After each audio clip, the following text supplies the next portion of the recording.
आइए बच्चों, सिंह साहब एजुकेशन में आप सभी का स्वागत है। पिछले अध्याय में या पिछली वीडियो में हम अध्याय 1 का प्रश्नावली 1.1 के सभी प्रश्नों को एक एक करके हल कर चुके हैं। आप ऐसे ही हमारे साथ बने रहिए। आज हम देखेंगे प्रश्नावली 1.2 का पहला प्रश्न, जो कि है निम्नलिखित संख्याओं को अभाज्य गुणनखंडों के गुणनफल के रूप में व्यक्त कीजिए। तो हमारा कक्षा 10 अध्याय 1 वास्तविक संख्याएं हैं। आज हम प्रश्नावली 1.2 हल करने वाले हैं। तो पहले जो सवाल लिखा हुआ है हमारा कि निम्नलिखित संख्याओं को अभाज्य गुणनखंडों के गुणनफल के रूप में व्यक्त कीजिए। तो हमें 140 के क्या करना है, गुणनखंड करना है। तो उसके लिए थोड़ा सा पहले विभाज्यता के नियम देख लो।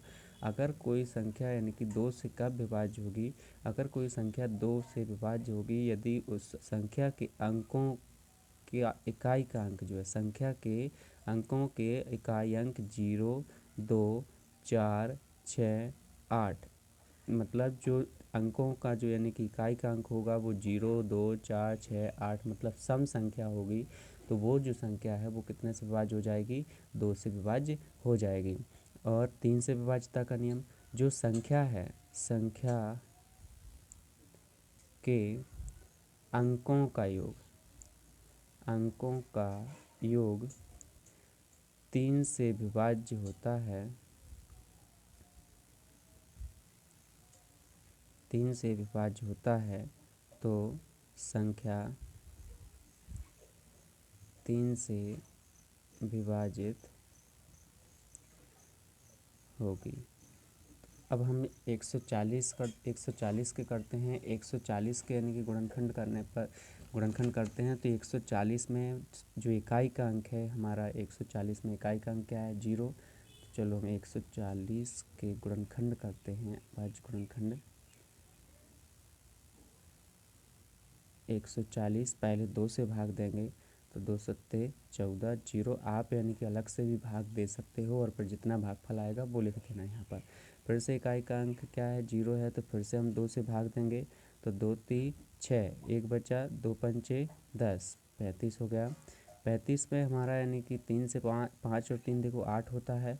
तो 8 में तो 9 वो 3 से भाग नहीं जाता है, तो इसलिए इसमें 3 से भाग नहीं जाएगा। तो 3 से भाग नहीं जाएगा तो किससे भाग देंगे, 5 से। 5 से भाग देंगे तो 5 7 35, तो 7 एकम 7। ये आपके गुणनखंड हो गए।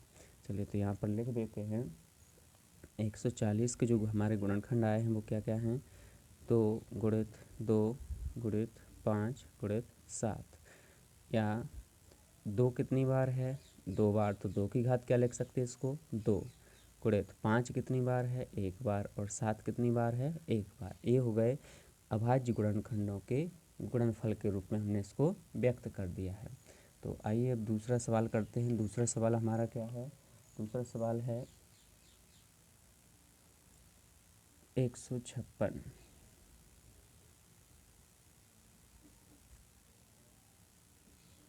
156 को के अभाज्य गुणनखंड करने पर हल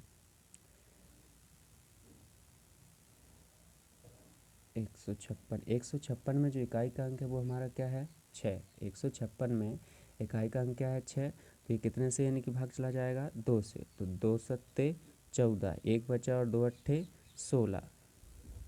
फिर यानी कि हमारा इकाई का अंक अब क्या है, 8 है, जो कि सम संख्या है, और सम संख्या है तो कितने से भाग चला जाएगा, 2 से। तो 2 3 6, 1 बचा, 2 9 18। अब इधर देखो, अब हमारा इकाई का अंक क्या है, 9 है, और 9 और 3 39 है ना। तो 9 और 3 को जोड़ने पर कितना हो रहा है, 12, और 12 3 के पहाड़े में आता है, मतलब 3 से क्या हो जाता है, विभाजित हो जाता है। तो ये संख्या भी कितने से विभाज्य हो जाएगी, 3 से। तो चलो 3 से विभाज्य करते हैं। 3 एकम 3 और 3 त्रिका 9। फिर 13 से, 13 में क्योंकि 13 का ही भाग जाता है तो 13 एकम 13। तो 156 के गुणनखंड क्या क्या हो जाएंगे, 156 के 2 गुणित 2 गुणित 3 गुणित 13।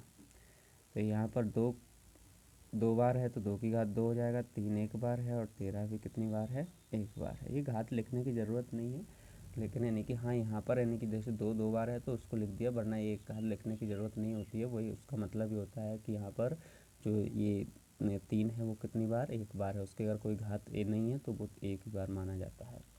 चलिए तीसरा सवाल, तीसरा सवाल है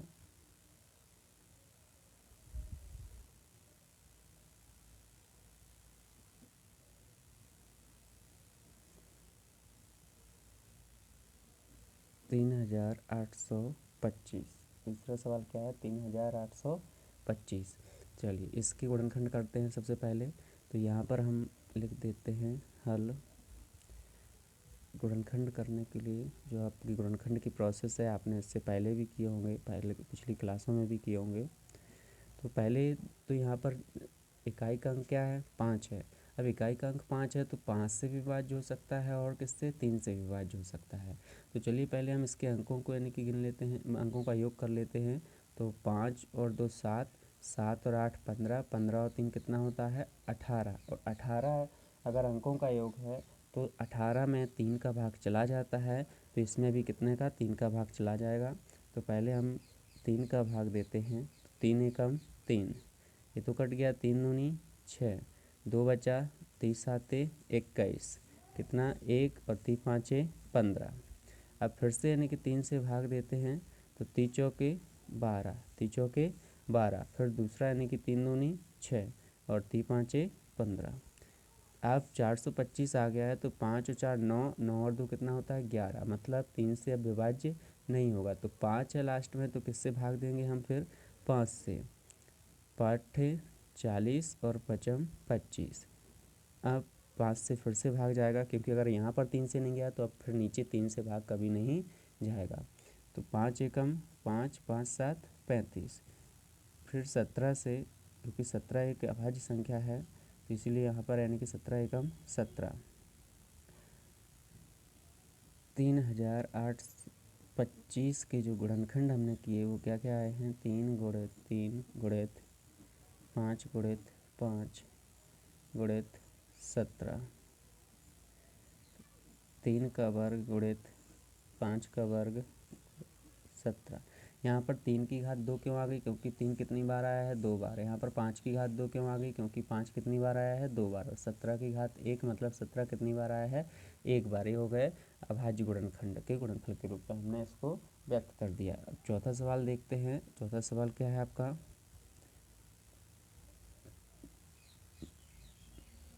चौथा सवाल है 5005। चलिए इसको हल करके देखते हैं।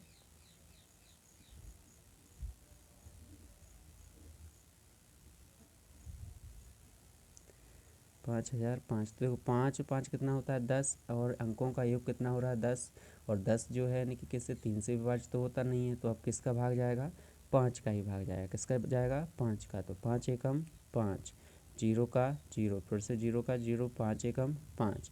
अब इसमें यानी कि आपका कितने का भाग जाएगा? 1 और 1 2 हो रहा है। तो ऐसे जब यानी कि तो आप पहले 5 का फिर 7 का ऐसे भाग देने पर हमें पता चल जाएगा। तो इसमें कितने का भाग जाएगा? 7 का। 7 एकम 7, कितना बचा? 3। यहाँ पर कितना बचा? 3। तो 7 चौके 28। अब 2 बचा तो 7 3 21, 143 आया है। और 143 में आपका जाएगा 11 का भाग। कितने का जाएगा? 11 का। 11 एकम 11 और 11 3 33। और 13 में किसका भाग जाता है? 13 का ही भाग जाता है। तो 5005 के जो हम गुणनखंड कर रहे हैं तो क्या क्या आ रहे हैं? 5 गुणित 7 गुणित 11 गुणित 13। इसमें कोई सी भी संख्या 2 बार नहीं है, तो इसके गुणनखंड ऐसे के ही ऐसे लिखे रहेंगे। चलिए अब आखिरी सवाल देख लेते हैं। आखिरी सवाल है हमारा 5वां, 7429। 7429। तो 7429 है। इसके हम अभाज्य गुणनखंड करेंगे। तो सबसे पहले यानी कि आप इसके हल लिख लेते हैं। 7429। देखो इसमें यानी कि आपका 7 और 4 11, 11 और 9 कितना होता है? 11 और 9 20, 20 और 2 22। तो 22 होता है। तो यानी कि यहाँ पर 3 से तो अंकों का योग हो, 3 से तो यानी कि कट नहीं रहा है। तो इसमें 3 का भाग तो जाएगा नहीं। तो अब यहाँ पर यानी कि 3 का भी नहीं जाएगा, 5 का तो जाना ही नहीं है क्योंकि 9 है। और इसके बाद 7 का, तो 7 एकम 7 और 0 7 0 7 6 42 और 7 एकम 7 नहीं जा रहा है। 11 का भी नहीं जाएगा, 11 का नहीं जाएगा, 13 का भी नहीं जाएगा। चलिए 17 का भाग यानी कि इसमें जाएगा, तो 17 का भाग देते हैं। तो 17 तन 34 17 3 क्या 17 चौके 68। ठीक, यहाँ पर 68 आ गया, फिर 17 चौके 68। तो आप इसमें अलग से यानी कि ऐसे भाग देकर देख लेना। 17 चौके कितना है 68, 17 का भाग 7429 में दिया, तो 17 चौके आया आपका 68। 4 बस 14, 14 में से 8 गए, कितने बचा 6।